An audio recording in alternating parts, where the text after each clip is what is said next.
Hello guys! Magandang umaga! December 18 ngayong araw na to. So, preparing na kami ngayon ng mga gamit namin. Kasi bukas, aalis na kami papuntang Bicol. So, na-prepare na rin namin yung mga gamit namin. Pakita ko lang sa inyo guys. Ito yung dadalhin namin guys. Ito. Ano yan? Luggage. Yan yung dadalhin namin. Tapos, mamayang hapon, bibili kami ng tawag diyang baboy kasi syempre yung mga pagkain kasi sa terminal ng bus medyo mahal ng onte. Kaya sabi namin, bibili muna kami ng baboy sa Q-Mart kasi malapit lang dito yung Q-Mart dito sa Cubao. So, ang gagawin namin, aanubuhin namin siya sa asin para hindi siya mabilis masira. Tapos bibili na lang kami ng plastic, yung tawag doon yung plastic na baunan. Tapos doon namin siya ilalagay. Tapos every time na titigil yung bus, o yung sasakyan namin, doon na lang kami kakain sa loob ng bus. Kasi syempre, hindi na rin siguro kami pupunta doon sa kainan ng bus. Pero hindi namin alam, baka mamaya lumabas kami, doon kami kumain sa, doon sa mga stopover ng bus. O, pwede rin siguro yun. Pero priority namin, bibili kami ng pagkain para hindi kami bili ng pagkain sa biyahe. So, update ko kayo mamaya. Tapos yun nga pala, dahil nga nakaalis na tayo bukas. So, ngayong araw na to, magpapalinis siya ng kuko. Yung, ano tawag dyan? Yung nagpe-pedicure, nagpe-manicure, para pagdating naman doon sa Bicol, medyo malinis naman yung kuko. Okay, salamat guys. Andito na yung mga maglilinis po na namin. Sa buhok po kayo? Sa buhok. Nag-bleach kasi siya. Oo. Pero ma'am, gusto mo ba iba-iba? Pwede mo ba siya? Ang gagawin kasi natin. Oo, dry na. Bali ma'am, etong natin, hindi na natin ito gagawin. Yung dito lang ako mag-charot lang para mag-alala. Tapos, Brasilya na lang yan ma'am, para mas bumagsak. Mas lumabot. ano nangyari? Bina-block mo siya? Oo. Pero matagal na din. Kaya lumabas na ulit yung mga siya, kulay hindi niya. mo na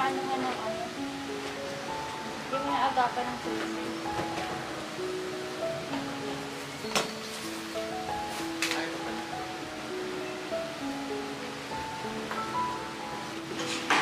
Kailangan Ano? bubuksan ng aircon? Di ba magre-reban yung amoy? Oo, okay lang. Okay sa So, andito na sila guys. So, sila yung maglilinis ng aming mga kuko. Tapos, si Judy Ann, magpapariban siya ng kanyang buhok. Kasi bukas ng hapon, naalis na kami going Bicol. So, ngayon preparing kami para at least pagdating naman sa Bicol, okay naman yung itsura natin. Okay guys, so stay tuned lang kayo sa video natin hanggang sa matapos. Tapos sa mga gustong mag-comment, comment lang kayo dito sa baba.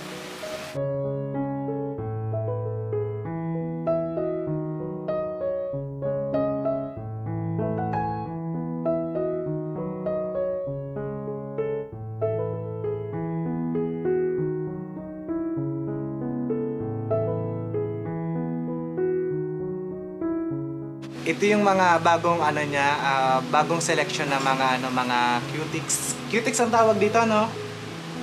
Tama ba? Yan. Gel. Ito yung ginagamit ng sa mga babae.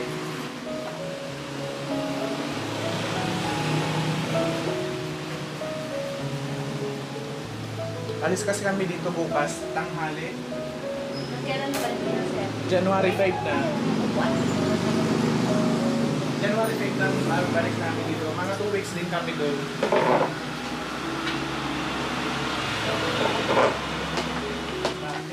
Saan kayo magki-Christmas? Uwi din kayo sa probinsya, hindi? Dito lang.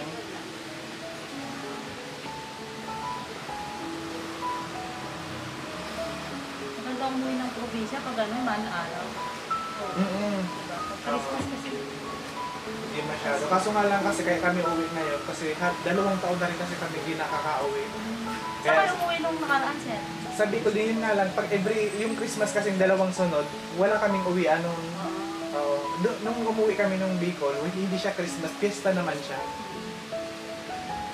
Sarap kasi nung pag-fiesta kasi may sayawan. Oo, sayawan. Kaso nga dahil pandemic, inalis mo na? Baka itong taon na to, 2022. Ayun yung baon mo. Wala may lapit pa. Okay lang ba may electric fan or ano? Oo.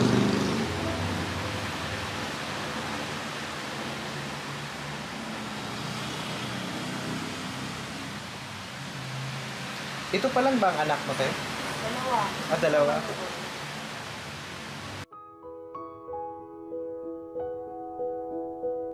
Itong taon na to, 2021, ay masasabi namin na isa ito sa mga pinaka-memorable na pagkakataon sa aming buhay. Kasi halos 2 taon ang nakalipas at ngayon ulit kami makakabalik ng Bicol. At sa araw na ito ay sobrang masaya ang aming mga puso. At lahat ng nandoon ngayon sa Bicol ay masayang masaya na nag-aabang sa amin. Ang tagal namin inantay ang araw na ito. At ngayong araw na ito ay talagang hindi ko may paliwanag yung kasayahan na nararamdaman namin ngayon.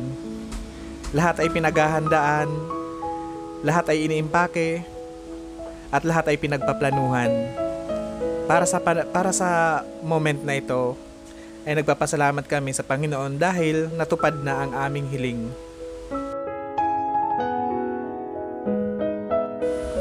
At sa aming paglalakbay bukas ay sana ay ingatan ng nawa kami ng ating Panginoon na makarating ng ligtas at mapayapa sa aming mga paroroonan.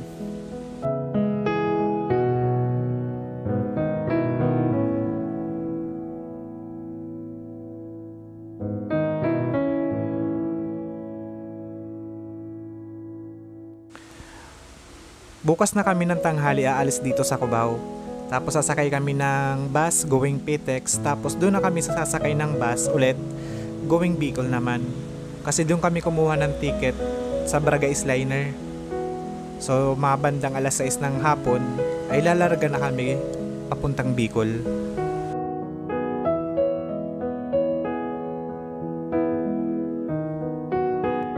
Aalis kami dito ng December 19. December 20 ay nandun na kami niyan sa Bicol. Bale, isang araw yung biyahe. Pero aalis kami ng alas 6 ng hapon. So, buong isang gabi ay nasa biyahe kami nun. Umaga na siguro kami makakarating yan dun sa Tabaco City.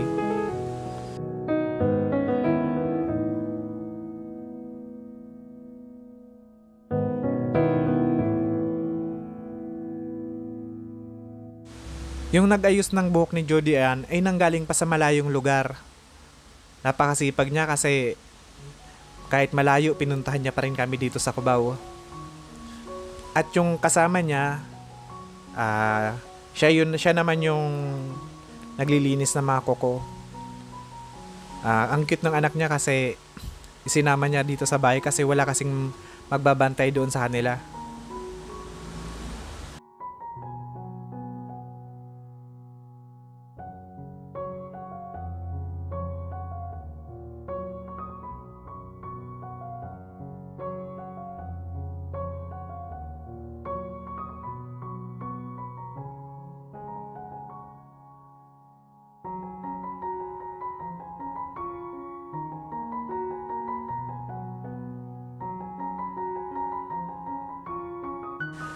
Tatlong oras na rin guys ang nakalipas, so malapit-lapit na rin tayong matapos sa pag-aayos ng buhok ni Jody Ann.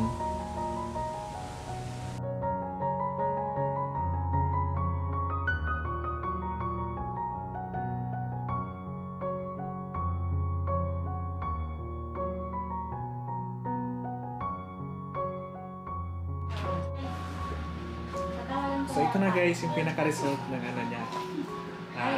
Pag-reban? Riban. Reban. Sige na, babay na.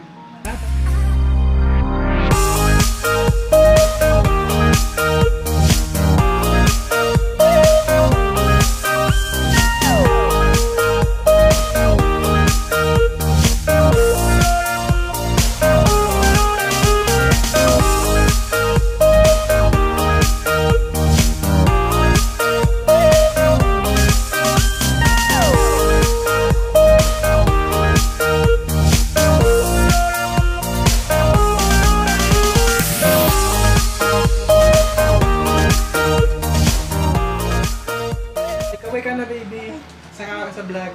Bye. See you next time. Thank you.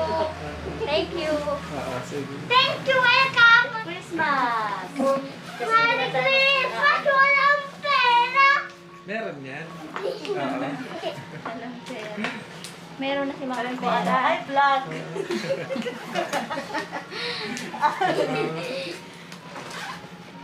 Walang pera si Jackie.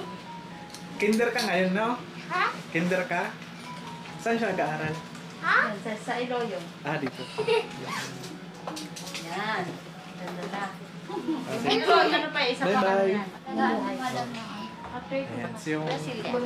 At ngayon nga natapos na yung pagre-reband ni Jody Ann. Anong oras ka ba nag-start nun? Alas 11 ng tanghali. Tapos anong oras na ngayon? 2 hours, 11, 12, 1, 2, 3. Ah, ano?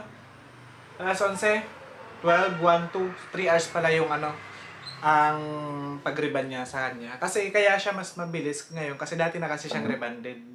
Kaya ay mas mabilis ngayon kasi kadalasan tumatagal to ng 8 hours kapag yung buhok daw is yung ano virgin pa daw, yung hindi pa na anuhan ng ano, wala pang kulay o hindi pa napapariband before. Ayan, ready na kami bukas. Bukas aalis na kami dito. Gawin niya ng Cubao. Okay, kita kits.